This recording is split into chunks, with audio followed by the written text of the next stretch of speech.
I'm good. How are you? I'm doing great. Thank you so much for doing this. Yeah, thank you. Thank you for having me. Of course. So our podcast is all about your journey in the music industry and how you got to where you are today. Cool. Sweet. Where are you from? I know the band originally is from Oakland, right? Are you from the Oakland area? So I'm from Cape Cod, Massachusetts, but Oh, I live in Oakland. So I'm in Oakland right now. okay. And you moved out to Oakland like later in life, obviously. Yeah, Yeah. probably Okay. about 6 years ago at this point. Right on. So tell me about growing up in Massachusetts. You said. Yeah. Tell me about Uh, that a little bit. it was cool. Cape Cod is like not a normal place to grow up. I would say it's kind of like known as a vacation area where Yeah. like a lot of people go to vacation, but for people that live there year round, it's kind of a much different area than what a lot of people would kind of assume it is. So growing up there, I mean, I really enjoyed it, but it becomes a thing where it's really busy in the summer, like the on season, and then in the off season, there's kind of not much to do, Hmm. um, which manifests itself in many different ways. I started playing music and hanging out with friends. I had other friends that got into doing drugs and stuff like that, and that's kind of like a huge thing on Cape Cod right now. It's like a big hotspot for like the opioid epidemic. Yeah, I remember seeing a lot of stuff about that. Yeah, the Yeah, heroin so it, thing is bad there, right? it's real bad. Yeah, so I've had some friends that have gotten into that and have unfortunately passed away, and others that have gotten into that and gotten better. So it's just and anytime somebody asks me about growing up on Cape Cod, it's hard not to get into this aspect right Right. away, but Sure. Yeah. just but I mean I enjoyed it. I loved it, but I ended up moving out here, and Yeah. I also love it here. How did you get into music? So how did I get into music? I remember my dad just playing a lot of music when I was a kid. He's from England, so he kind of has like a pretty broad amount of a pretty broad sort of taste. Hmm. He kind of grew up, listening to and like going to Led Zeppelin shows and Black Sabbath and stuff like that. So I was shown that at a very early age. But then also he really loves like Jimmy Buffett and stuff. So Okay. I was shown that at a very early age. But I just remember listening to specifically probably the earliest memories are just listening to like Queen and Jimmy Buffett in my dad's car Right on. when I was a kid.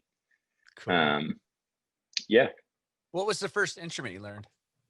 Well, I took 3 days of saxophone lessons when I was in fourth grade, and Three I days. remember, yeah, I remember the teacher being like pretty particularly nasty, which even in fourth grade, I was like, I think like how you think most of your teachers are mean anyway. I'm pretty Hmm. sure this guy's like actually mean.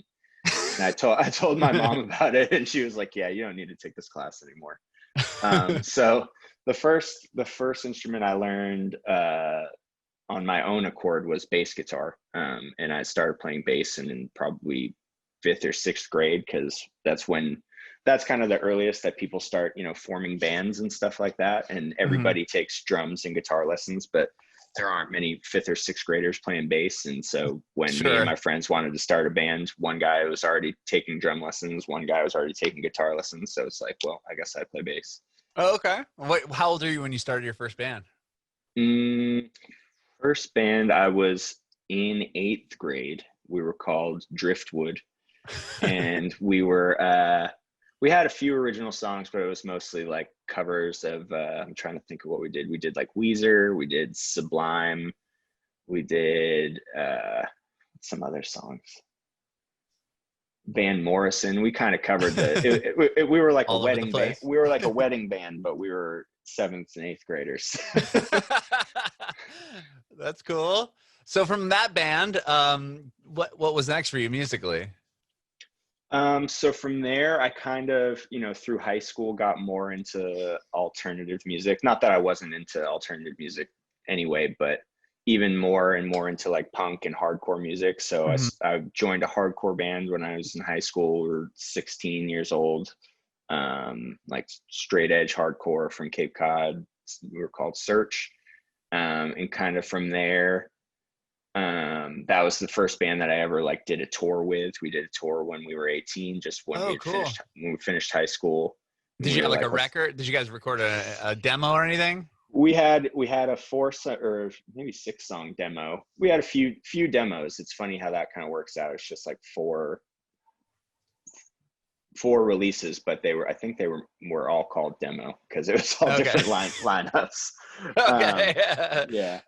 But yeah, we recorded a few of those. We went on tour. I worked at Staples, and I would just I would sneak over to the copy center when no one was around, and like, you know, photocopy sleeve inserts. And so we made a bunch of demos that way. And so we went on tour, no one having heard our band, but, you know, playing local shows and whatnot, and just selling those demos for, you know, the cost on them was very cheap. So we only had to sell them for $1 or $2, and we made money on them. So, yeah, the classic like first tour, going to the mall and selling CDs to people at the mall, because, you know, you're a little dumbass kid and you're like, "Here, here's a CD for $3," and they're like, "Yeah, sure." So yeah, it was a fun first experience. With that tour, where did you guys go? Just East Coast? It was East Coast. Yeah, we went down to, I think, Tampa was the furthest south, because we played at the Transition Skate Park, which was big for us because that's in Tony Hawk, one of the Tony Hawk games. Yeah, that's that huge, super famous skate park in Florida. Yep. So yeah, we went down, we played a show there, and then what was that show for? Was it like a demo or something going on, or? It was just because we went on tour with another band from Philadelphia called Through It All that we had just met on MySpace. It was like the era when you just message someone on MySpace and be like, "Hey, I like your band. You want to do a tour?" Oh, okay. And so like they would book, they had some contacts, we had some contacts, and you would just hit people up on MySpace and be like, "Hey, we're coming through with this band. Would you want to do a show?" And so I don't remember particularly who played the show, but I'm sure there was some local bands that like were bigger than us, and we just kind of hopped on their show. Oh, okay. Yeah, I wasn't sure if you played like a big no, not a skate demo, or like not a skate demo or anything. No, we did get to go over into the actual skate park after the show, because where the venue was is kind of just like an art space that's kind of attached to kind of the skate shop that was on the premises. And so after, it was at night, so obviously it was closed down, but afterwards the people that worked there were like, I'm sure everybody asked to see it, because everybody, you know, has played the Tony Hawk games at some point in their life. And it's just like, "Can we go see it?" And they're like, "Yep, come on." So that was cool. That was one of the highlights of the tour, to be honest. That's awesome. And so you get back from the tour. What happened with that band? Did it fizzled out, or? Yeah, it's just, you know, I went to college. I think a couple of the guys went to college, and it was just harder to come back and forth and do the band. And yeah, it just kind of fizzled out like that. And then what took you to Oakland? How'd you get out here? Was that years later, or? Yeah, that was, so I went to college for music business, was my major at Northeastern University. Oh, cool. So from there, so part of the music business program, and pretty much any program at Northeastern, is that you go to school like normal for the first 2 years, but then after that you go to school for a semester, and then you work, like do an internship for a semester instead of going to school. So you do that cool. So you actually get work experience. Exactly. So I did that, and I actually did my internships all at a recording studio. Wow. That was it. It was run by my friend, so it was kind of cheating. It was his recording studio in his basement, but he was doing big records. Like his name's Jay Moss, and he was one of the founding members of that band. They're called Deafheaven. They're a hardcore band from Massachusetts. Okay, I've heard the name. He recorded, some pretty big records. He did the first Title Fight record there. Oh, wow. Did, when I was working there, we did Transit. We did, what were some bigger ones? Bane, Cruel Hand. Wow. So just some, you know, Yeah, those are big hardcore bands. Hardcore bands, yeah, exactly. So it was, you know, it was a DIY studio in his basement. I ended up moving into the house that the studio was at.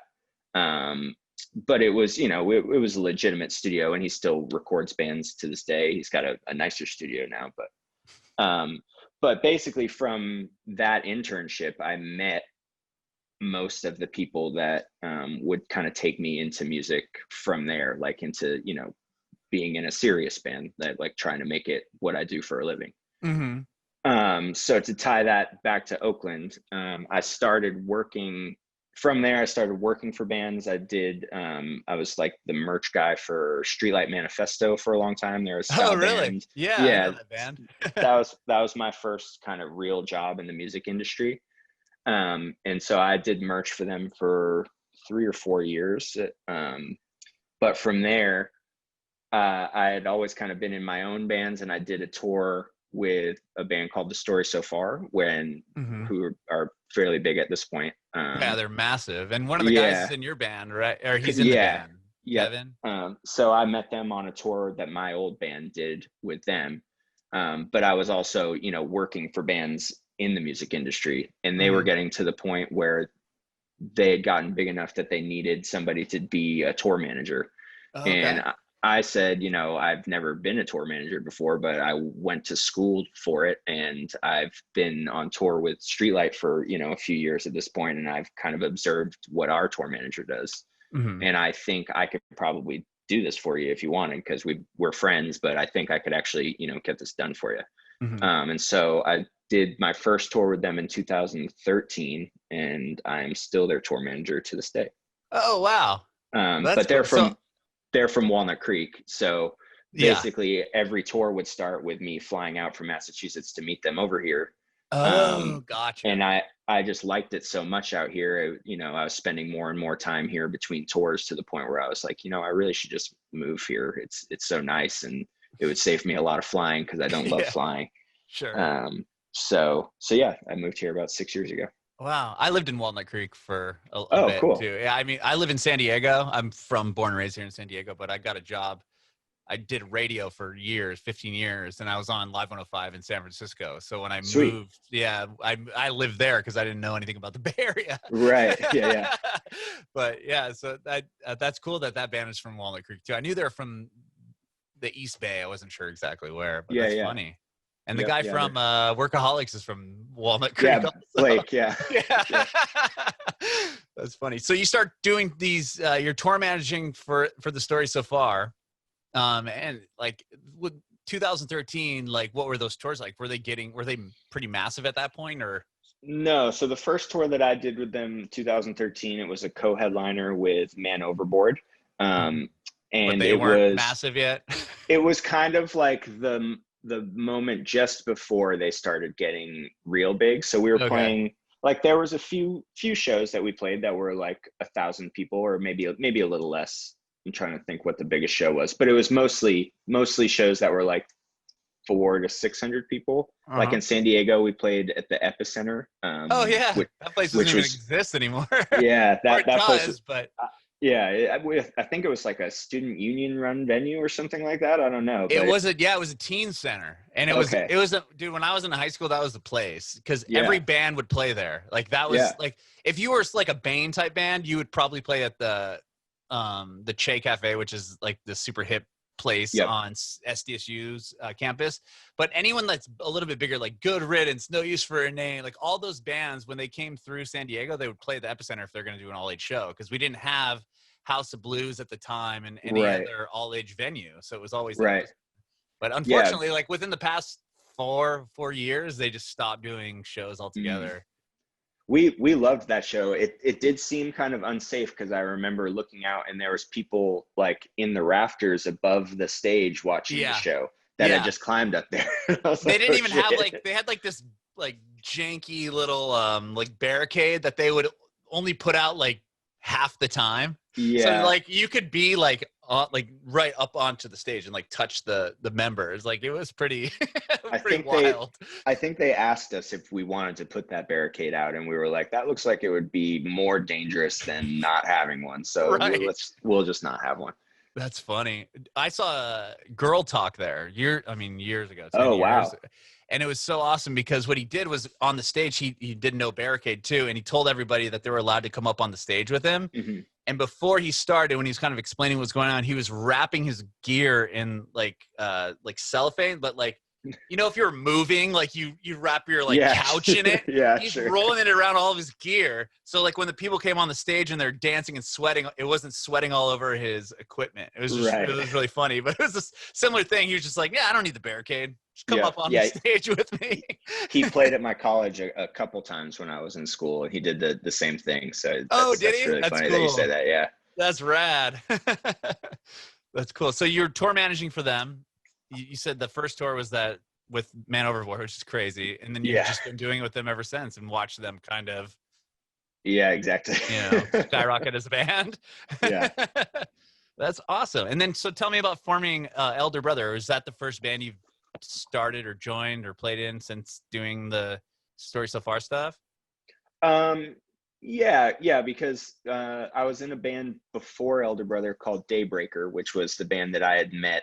We were on Pure Noise, and we did like a little tour with Story So Far. When you guys were signed and everything too. Yeah. So but we weren't even at Story So Far's smallest, they were probably bigger than we ever were. But we were opening for them on just a run across the U.S. I think they were going home from a tour, and we were like, yeah, we'll go on tour with the Story So Far. Why not?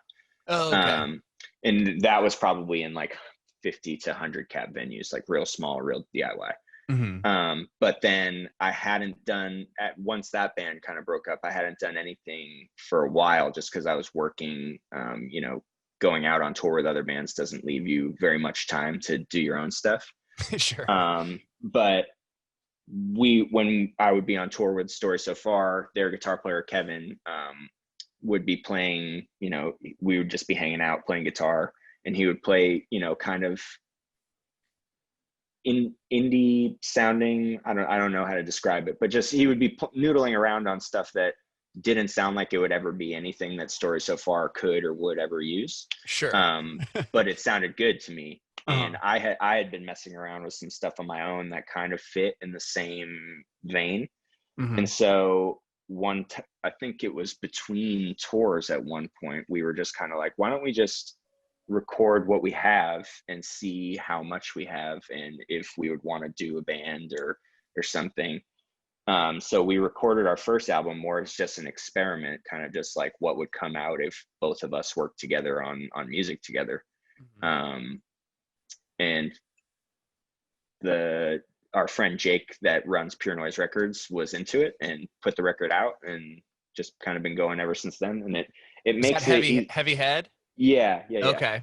And so Heavy Head was just songs that you guys were writing, like screwing around a little bit, and then separately from each other. Yeah. So it was kind of not much of a collaboration, more just like, this is my song, this is what I would do, and then we would kind of just play around a little bit like that. But it wasn't much of there wasn't much time that we had to really work on the songs at all. Yeah. Wow. So it was all just kind of put together in the studio with our friends Matt and Charles, who played drums and bass in a band called The American Scene, who were also on Pure Noise at the time, but they've broken up at this point. Oh, okay. But yeah, that was the first record. We kind of I don't know if we really even had plans to be like a real band. It was I was going to ask you about that. A project, yeah. So with that first record, did you guys? When did you say, hey, let's just go out and play this? Like, did you play any of the songs, or it just went out as an album?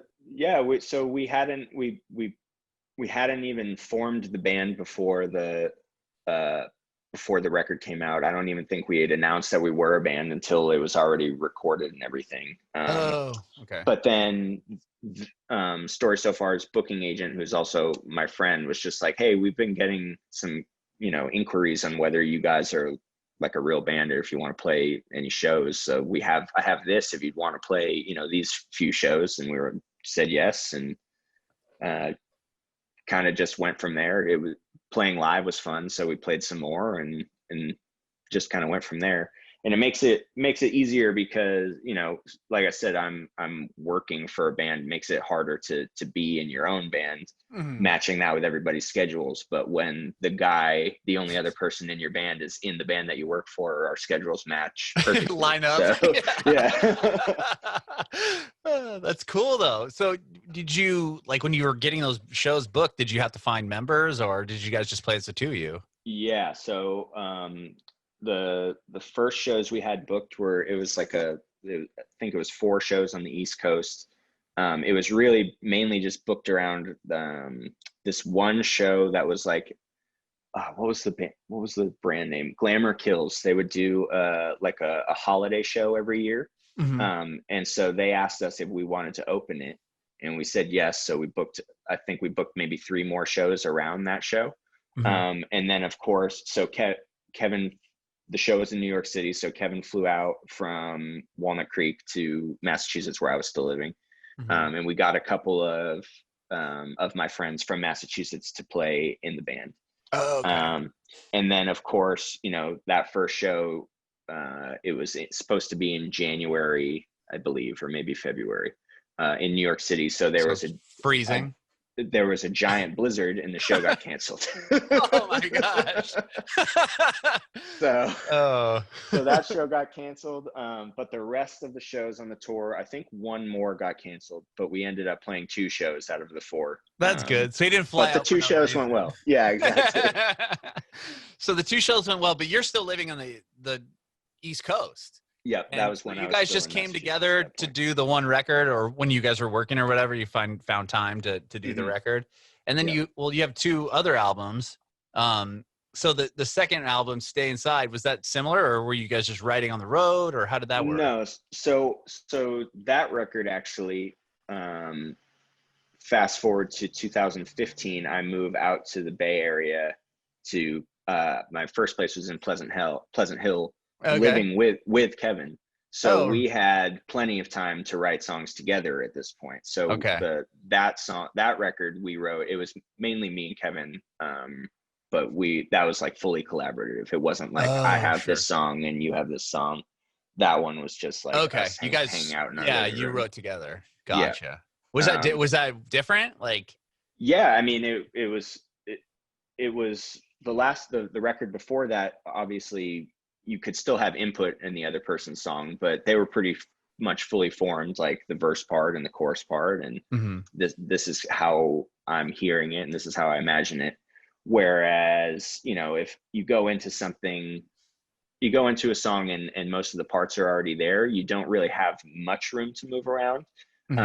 But when you're writing together, you know, it's kind of, you know, if somebody writes a part, it could go anywhere from there. Right. You could say, oh, you know, I got an idea. Let's do this. Yeah, exactly. So it took longer, but I think the songs definitely benefited from that. But within that time frame, did you play shows? Like, did you guys keep playing? Like after you had moved here, or how did that work? We would play shows. Even when I lived in Massachusetts, we would still play. I would either fly out here and we would have a band out here, or he would fly to the East Coast and we would put a band together. But because it was really just the 2 of us that were like the quote unquote the band, we could fill in a bass player and a drummer with whoever was available at the time. So we've had probably upwards of 10 people play drums in our band. And probably like 5 or 6 people play bass. Which is cool and annoying at the same time, because it's like, you know, these songs exist, but then you play with different musicians and they change, they get faster, they get slower, better vibe, which is, I personally love. That's something that I'm really into. I'm not a type of person that's like, this is how the song is and this is how it's should sound, and you have to play every part, you know, the way that it's recorded.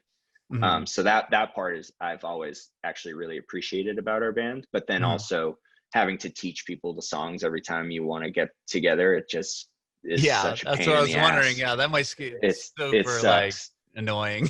Thankfully, we've had the luck of playing with a bunch of people who are so good that I don't necessarily really need to teach them anything. They can just listen to it and come to practice and be like, I think this is it. And then it's usually it. Yeah. So it's at least close enough that, you know, it's cool with me that that's how it sounds. But even still, just rehearsing new songs every time you want to play live was a little bit of it would wear you down. Right. And so when you guys put out Stay Inside, same situation was still happening, just the two of you, and you'd grab people, or did you have what about now? Do you have like a core band of people? So this is the first record where we have a band that we're happy, that we're not just happy with, but that can, you know, also can commit the time and be in the band. But yeah, this time around we have our friend Morgan plays bass, who played bass on Stay Inside as well. But now he's just become, you know, a full-time member. But he also is the guitar tech for the story so far. So cool. Also, his schedule is matches right in line with ours. And then our drummer, actually a guy that I grew up with on Cape Cod, and we would play in bands together, you know, in the same scene growing up in high school. But we kind of, you know, after high school kind of just drifted apart. Just he went to school in New York, I went to school in Massachusetts, and we didn't see each other very much. But, you know, the type of person that you're still friends with on social media and whatnot, and you just kind of check in, see how they're doing every once in a while. But he was, even growing up, he was always like the best drummer that I knew. And he was like really good at piano, and he could just pick up any sort of weird instrument like that. And so I think it was, I can't remember maybe it was for Warped Tour, the Warped show that we played last year. But the normal people that we would normally ask to play drums were unavailable. We had a guy, Ross, that was playing with us for a long time that has recently just started playing with that band Waves. So he's obviously, he's not as available as he once was. So I just on a whim just sent Evan an Instagram message. So it's just like, hey, you want to, you know, come out here and maybe play the Warped Tour show? Probably be a fun show. And then he said yes, and we were thinking about recording a record soon anyway. So we were like, if you want to stay out for an extra week and just, you know, write songs with us and see how that feels, maybe would you want to do that? And he said yes. So we did like a week's worth of pre-production for our record. It was a few months ahead of when we were supposed to be recording, but it just went so well that at some point Kevin and I were just like, should we just have him be the drummer? And we decided yes, and he was also down to do it. So we're good to go. Yeah, we have a full lineup now. That's cool. That's awesome. And you guys played the final Warped Tour then? The one that they just did the West and East Coast? Yeah, so they did the show at Mountain View, which is the one the Shoreline? Yeah, exactly. Yeah, and we were asked to play that, and so we did, and it was awesome. That's awesome. What a cool show to play. I mean, play the very final like Warped Tour. Seriously. And it was at Shoreline Mountain View, and I'm the last show that I had gone to there was to see Dead and Company, and it was like we were playing on the actual like main stage, because at Warped Tour they have all sorts of stages. Yeah. Well, because when I worked for Live 105, that's where we would do our big summer show, and they would set out stages in the parking lot. And then like the main headliners would play the bowl. And so you guys got to play like the main bowl stage. So they kind of did the inverse. So they had the two big stages out in the parking lots, and then they had kind of the smaller stages in the bowl. The bowl was divided in half. So there'd be one stage on, you know, stage left would be technically one stage, and stage right would be the other stage, because that stage is so huge. Yeah. And so, you know, one band would be done playing on stage right while the other band was setting up on stage left, and then it would just kind of alternate, you know, back and forth stages like that. So we got to play on one of those in the big bowl, and it was, you know, we were standing on the exact spot that like where John Mayer was the last time I saw him. Oh my God, that's crazy. Yeah. And like I'm just a huge Dead fan anyway, so you know that's just like a classic spot for them. So it was really, really a crazy experience for me. That's cool. And the Story So Far played that as well, right? They played on the big stage. Did they play the same day as you guys? Yeah. Okay, so that worked out. Yeah. A lot of the cooler stuff that we get to do as a band kind of is piggybacking off them, because it's like, hey, you know, their booking agent will be like, you know, if you have an extra spot, they have a full band basically on their crew. If you want, you know, they'll do it for cheap because they're already going to be there. That's cool. Wow. Well, so tell me about this new record. You said this new record is the first one that you have like a full band. So did all the current members play on the record, or is it still just the two of you guys? Yeah, no, it was everybody played on the record. Everybody even wrote songs for the record. Like one of the songs, Halloween, was like mostly a song written by Evan, our drummer. Oh, interesting. And the first track on the album, I Won't Fade on You, was originally written by Morgan, our bass player. So it wasn't just songs that had formed from me and Kevin this time. It was kind of from everybody. That's cool. And then that's the album title too. Yeah. Yep. And you guys have released one single from the album? Two. I think actually it's 3 at this point, because we put out one in February. We were about to go on tour, so we were like, let's just put this song out without announcing the album, just so we can play it on tour. Okay. It's kind of a bummer to play a song that no one's ever heard before on tour. So we released that one just kind of by itself, If You Love Me Like You Say. We were going to play that, and then literally the day that we were leaving for tour was when COVID everything yeah, exactly. Oh my god. So were you going to tour just as Elder Brother, or were you guys doing the Story So Far were you guys all together? It was just Elder Brother. We were doing direct support for Microwave with it was going to be a crazy tour. It was Microwave, Dogleg, and Save Face. So it was going to be really great.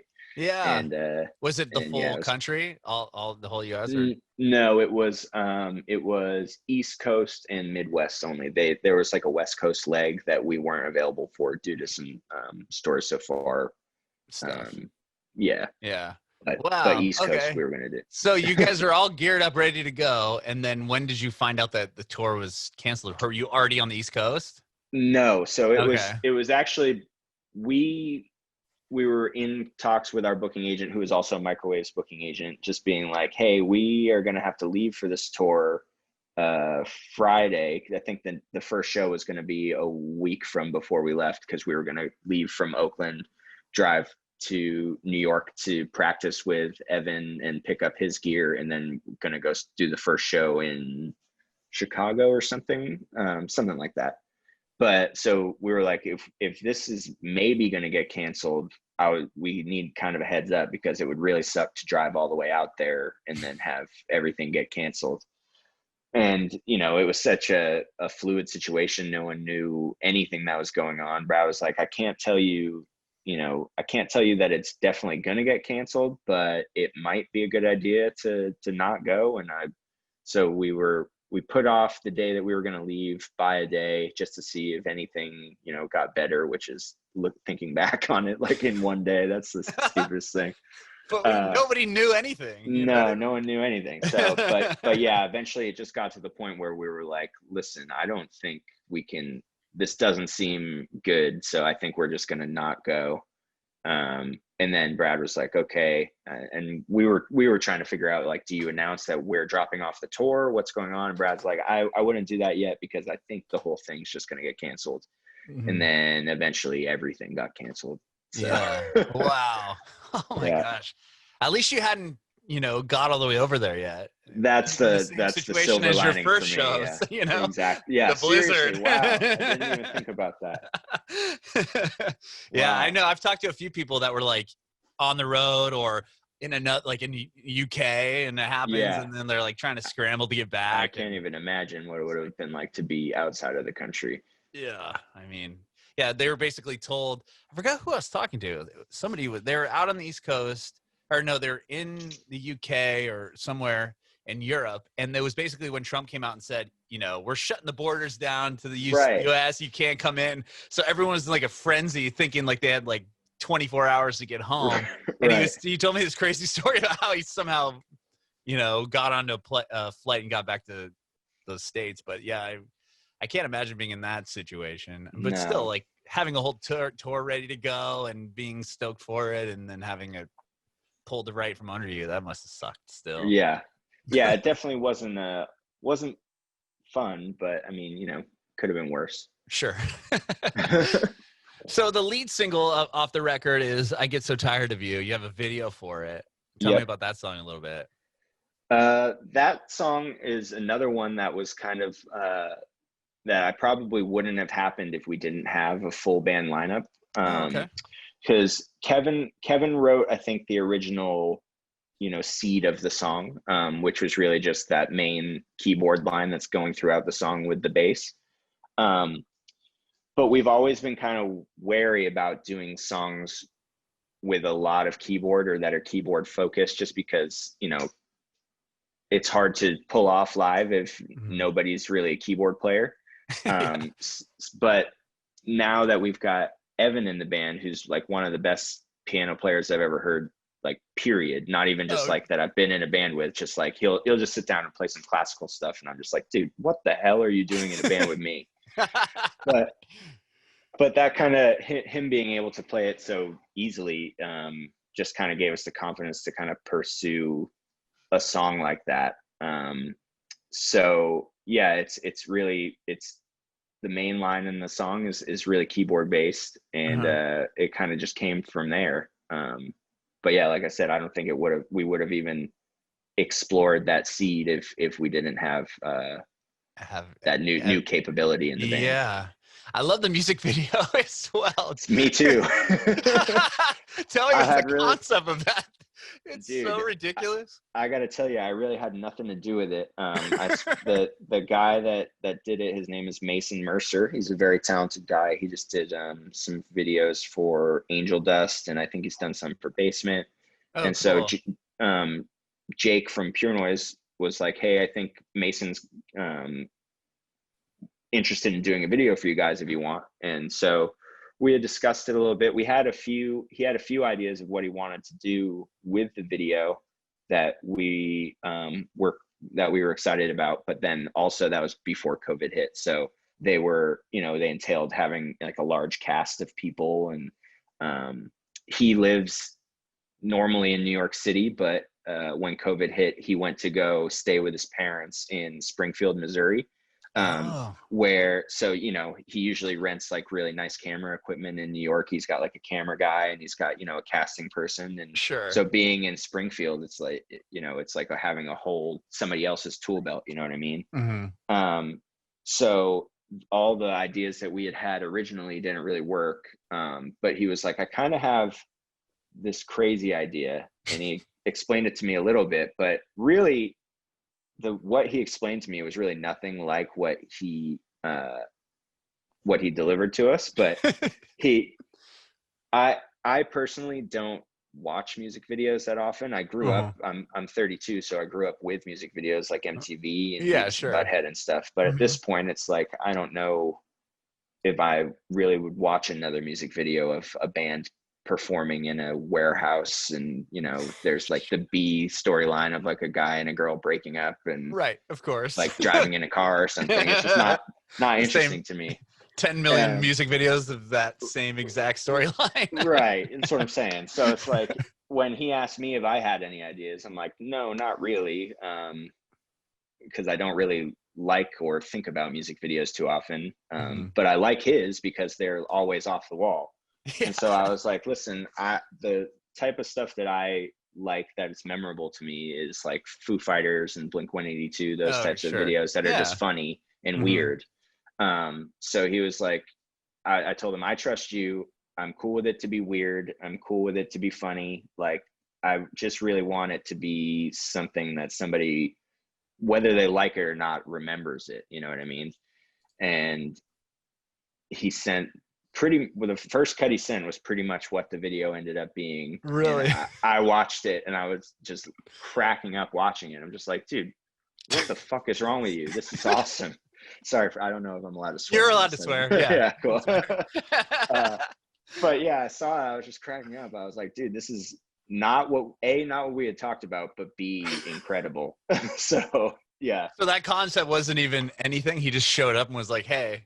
Yeah, because when we originally talked about it, like post-COVID concepts, his original concept was to like, he wanted to make a dummy that like looked like a CPR dummy basically, and put it on a bike path in in Springfield and just film people's reactions to it. And like he would like he somehow wanted to make it move and stuff. I'm like, this sounds crazy, but yeah, I mean, if I don't know the legal implications of this, if you need to get people, you know, to sign a waiver or something, but regardless, I'm down. And then he just would text me randomly and be like, "Hey, I'm changing it. But I've got a good feeling about it." And I'm like, "Dude, you're the guy. It's cool with me, whatever you want to do." And that's what he came back with. So I was my gosh, pleasantly surprised. So funny. Like, just the whole concept of it is so ridiculous. Yeah. From the beginning of just shooting the baskets to like the guy peeing on the side of the road to like that being the new love interest. Like, yeah. That is so funny. Like, what a great video. Yeah. I couldn't even imagine coming up with the concept, but I'm glad that he did. Yeah, I know. Like, how do you even like take it that far? I mean, I don't know. It was great. And I wanted, you said he's in Springfield, Missouri. Is that what you said? That's where he's at right now. So that's where his parents live. Yeah, I believe it is he shot it around there too. And they have what, like a Blockbuster there? Because they're in like some sort of movie rental place. Apparently, I actually have been meaning to ask him, like, how did you get a video store? And it looked like they had, I paused it and I was looking to see what movies were in there, and it looked like they had some current movies. So it's got to be like an active store. But yeah, I saw that. I'm like, wait a second. Is that a movie? Like, it took me a minute to really put together that's actually where they were. Yeah. It's pretty amazing, man. So the new record's coming out October 2nd. Yes. October 2nd. Awesome. What about, like, aside from the interviews and stuff like that, how are you guys promoting? Are you doing any Facebook Live stuff or no? Or Instagram Live? We've been talking about it a bit because we're all spread out. Like me and Morgan live in the East Bay, but Kevin right now lives in Los Angeles, and Evan lives in New York. So we're kind of trying to figure out the next step from there. So maybe Kevin comes here or I go there and we do an acoustic thing, or if somehow we can get Evan out here safely, maybe we'll do, you know, a full band, you know, live video. But that's what it seems like everybody's doing these days. So I don't know, maybe we'll try to think of something else, but as of right now, not sure. This is the official answer. Right on, Daniel. Thank you so much for talking with me today. Yeah, man. Thank you for having me. Yeah, I have one more question for you. Yeah. I want to know if you have any advice for aspiring artists. Advice for aspiring artists, I guess just you know, just keep doing it. Like, do it yourself is how I got everywhere. Anywhere I wanted to be, I just figured out how to do it myself and put it into, you know, into the world. Like, I wanted to be a tour manager, so I told my friend's band maybe I can do it, and saw where it would go from there. First time I ever did merch, I had no idea what I was doing, but I figured it out. Like, it's not that hard to figure it out, whether you want to work in music or be an artist yourself. Just pick up a guitar, start playing. If you aren't musically inclined, talk to your musically inclined friends. Maybe there's a job for you there. Although right now, none of us have jobs. So not to end it on a downer note, but but it's true. Yeah. Eventually we'll probably have jobs again. Bringing it backward.